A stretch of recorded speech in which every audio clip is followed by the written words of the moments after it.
안녕하세요. 이 시간에는 2024 건국대 수리 논술에 대해서 간단하게 정리해 드리겠습니다. 다른 학교랑 마찬가지로 기출문제를 이제 해설하고 그런 강의에서 그냥 자세한 분석은 할 거고요. 일단 기본적으로 이 정도는 알고 있어야 되지 않을까? 대학을 선택할 때. 자, 그 정도 기준으로 말씀드릴게요. 역시 건국대 같은 경우도 첫 번째 페이지에 일단 가장 중요한 내용들을 일단 정리해 놨거든요. 자, 첫 번째 건대라고 하면 그냥 도형을 사랑하는 대학이라고 생각하시면 돼요. 아, 정말 도형을 사랑하는 대학. 정말로 도형을 사랑하는 대학이다. 지금까지의 그러한 기출문제들을 보면 언제나 도형입니다. 언제나 도형이었어요. 언제나 도형이었거든요. 근데 이제 건대도 최근에 이제 어, 변화가 굉장히 많은 변화가 굉장히 많은 그런 학교거든요. 그러니까 건대 같은 경우는 2년 전까지는 과학 논술도 봤어요. 과학 논술도 봤거든요. 그래서 뒤에서 보겠지만 2년 전부터 이제 과학 논술을 폐지했습니다. 과학 논술을 폐지했고 수리 논술만 봐요. 그때부터 경쟁률이 올라오기 시작했죠. 경쟁률이 쭉쭉쭉 올라오죠. 왜? 과학이 부담스럽잖아요. 부담스러워서 일단 경쟁률이 어찌됐건 최근에 상승하고 있는 대학이다. 좋은 학교죠. 좋은 학교고 자, 일단 도형을 굉장히 사랑하는 대학이다라는 거. 도형이라고 하면 여기서 뭐 삼각형이라든가 아니면 원이라든가 1학년 때 배웠던 직선이라든가. 예, 가시죠? 그 다음에 이제 좀 이따 얘기하겠지만 건대 같은 경우는 올해 수리 논술부터 기하가 추가됐습니다. 그러면 기하를 추가했다는 건 무슨 얘기냐면 기하에서 문제를 내겠다는 거예요. 문제를 내겠다는 얘기거든요. 그러면 기하에서 일단 어떤 문제가 나올 수 있을까라고 했을 때 2차 곡선이겠죠. 2차 곡선이니까 포물선, 원, 쌍곡선. 얘네들도 전부 다 도형이거든요. 가실까요? 해서 일단 도형 쪽에서 어찌되었건 조금 어려움을 많이 겪는 친구들은 건대는 사실 잘 맞지 않는다라고 보시면 될 것 같고요. 그 다음에 도형을 중시하고 그 다음에 건대는 전통적으로 증명 문제, 다음을 증명하시오. 수학적 귀납법이 되었건 아니면 제시문에 나온 방법이 되었건 뭐 한양대라든가 거의 매년 내죠. 증명 문제. 근데 그런 증명 문제가 없습니다. 기출 문제 중에 거의 없습니다. 없다고 보시면 될 것 같아요. 그래서 이쪽은 일단 도형의 활용과 관련된 그러한 것들이 일단 시험에 잘 나오는 대학이다. 다음에 역시 논술 100%입니다. 내신을 1도 반영하지 않아요. 내신을 1도 반영하지 않아요. 물론 수능 최저는 있겠죠. 수능 최저는 있을 거고요. 그 다음 작년부터 어찌되었건 수리 논술만 본다는 거. 그래서 일단 수학만 보기 때문에 예전 같은 경우는 수학 논술은 과학을 같이 보던 시절에는 건대 수학 문제는 정말 평범했어요. 평범했고 학교 네임밸류에 비하면 쉬운 편이었습니다. 완전히 꿀 빠는 그러한 수리 논술이었거든요. 그런데 수학만 보면서 난이도가 조금씩 올라오고 있어요. 당연한 거겠죠? 그다음에 모든 학교에 공통된 내용이지만 수리 논술은 다 맞아야지 100점을 맞아야 합격하고 그런 거 아니에요. 그냥 학교들에서 발표하는 뭐 성적들도 정확하진 않겠지만 한 65에서 한 75? 이 정도 되면 일단 합격권이다라고 생각하시면 돼요. 그러니까 다른 친구들보다 조금만 더 맞으면 그런 되는 시험이지 난 수리 논술을 다 맞아야겠어. 그러면 큰일 나요. 뭐 엄청나게 하셔야 되고 그러면 다른 과목 망가져요. 망가지니까 그냥 남들보다만 조금만 더 잘 쌌으면 좋겠다. 이 정도의 느낌으로 준비를 하시면 될 것 같고 그다음에 올해 기하가 추가됐기 때문에 반드시 기하가 출제될 거라는 거 말씀드렸고요. 이거는 그런데 올해 실시했던 모의논술 건국대 대학교에서 실시했던 모의논술 모의논술 문제 풀면서 그때 자세히 한번 설명을 해드릴게요. 아시겠죠? 자, 요렇고요. 그 다음에 증명 문제는 출제하지 않는다는 거, 요 정도 기억하시고 그 다음에 요거 특징이죠.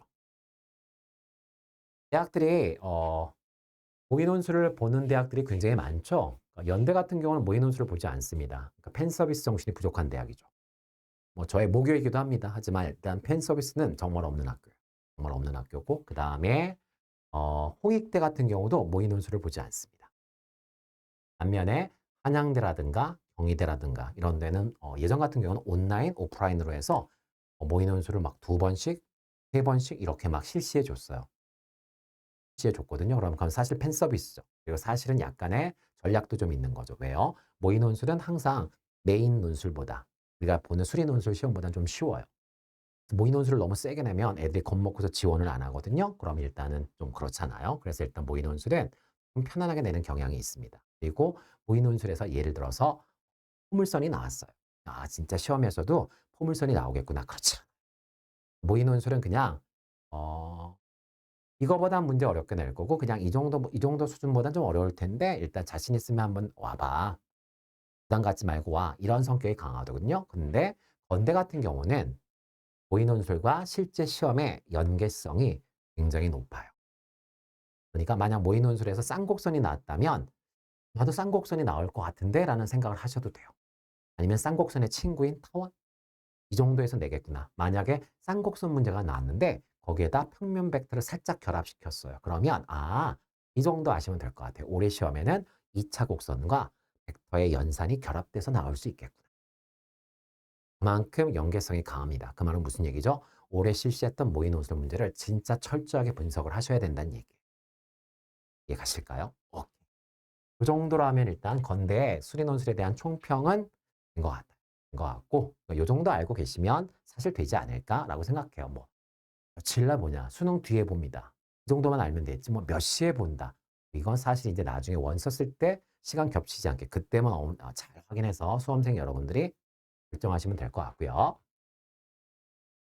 자, 보시면 건대 같은 경우는 어찌 되었건 한 434명을 올해 선발합니다. 작년에 비해서 4명 감소했네요. 4명 정도 감소한 거는 뭐 감소했다고 얘기는 좀 그렇고요. 경쟁률을 보시면 과학 논술을 봤던 2022년까지 과학 논술을 봤던 그 시절에는 경쟁률이 평균 45대 1이었습니다. 그런데 과학 논술이 폐지됐던 2023년에는 경쟁률이 53대 1 해서 꽤 올라갔죠. 꽤 올라갔고 올해는 어떻게 될지 모르겠어요. 근데 올해는 만약에 작년과 큰 변화가 없었다면 더 올라갈 수도 있어요. 그런데 큰 변화가 있었죠. 기아가 들어왔어요. 기아가 들어왔기 때문에 어찌 되었건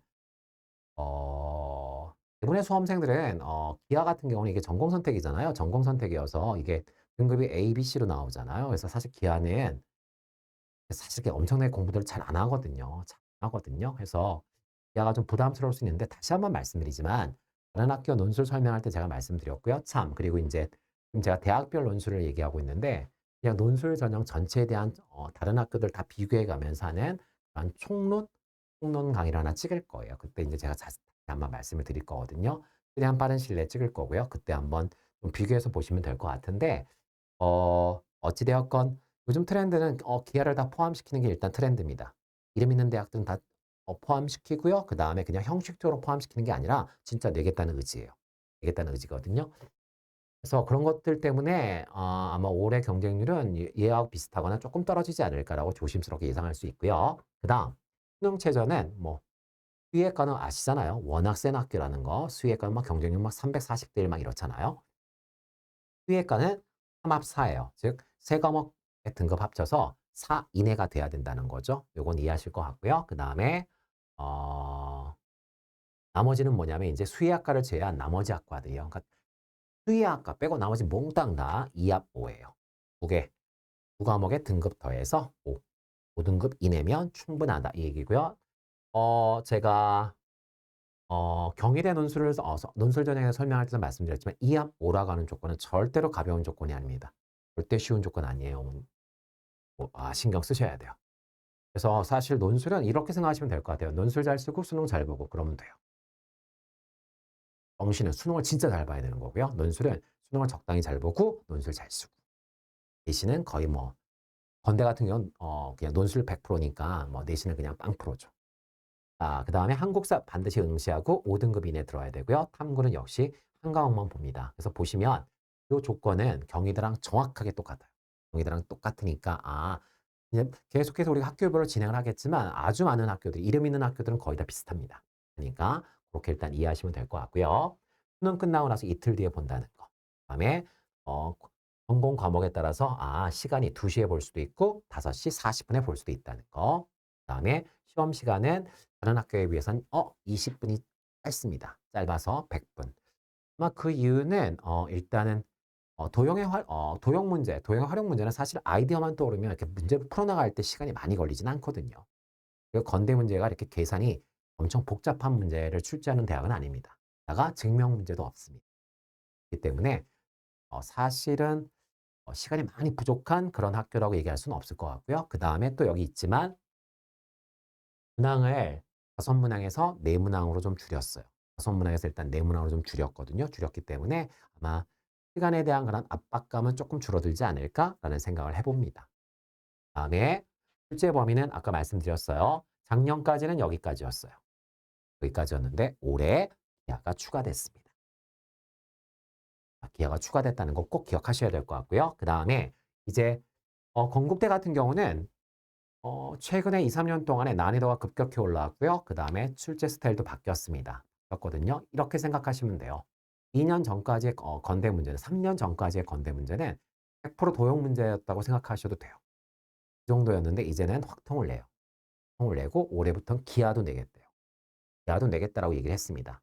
내겠다고 얘기했으니까 이제는 음, 이제는 쉽지 않은, 확인이 쉽지 않은 대학이 됐고요. 그 다음에 건대 같은 경우는 다른 학교들하고 또 약간 다른 그들만의 그러한 색깔이 있어요.